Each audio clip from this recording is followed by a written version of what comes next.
የማቴዎስ ወንጌል ምዕራፍ 6 ቁጥር 16 እስከ 25።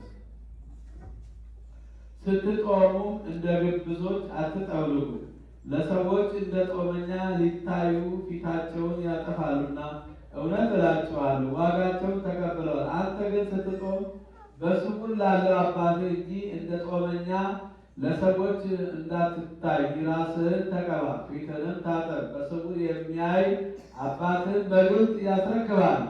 ብልና ዝገት በሚያጠፉት ሌቦች ቆፍረው በሚሰርቁት ዘንድ ለእናንተ በምድር ላይ መዝገብ አትሰብስቡ። ነገር ግን ብልን ዝገትን በማያጠፋው ሌቦች ቆፍረው በማይሰርቁት ዘንድ ለእናንተ በሰማይ መዝገብ ሰብስቡ። መዝገብህ ባለበት ልብህ ደግሞ በዛ ይሆናልና። የሰውነት መብራት ዓይን ናት። ዓይንህ እንግዲህ ጤናማ ብትሆን ሰውነትህ ሁሉ ብሩህ ይሆናል። ዓይንህ ግን ታማሚ ብትሆን ሰውነትህ ሁሉ የጨለመ ይሆናል። እንግዲህ በአንተ ያለው ብርሃን ጨለማ ከሆነ ጨለማውስ እንዴት ይበረታ!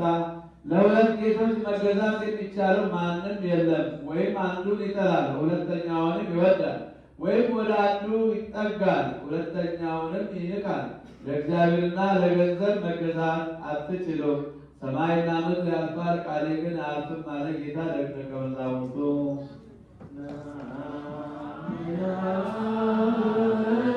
ዘ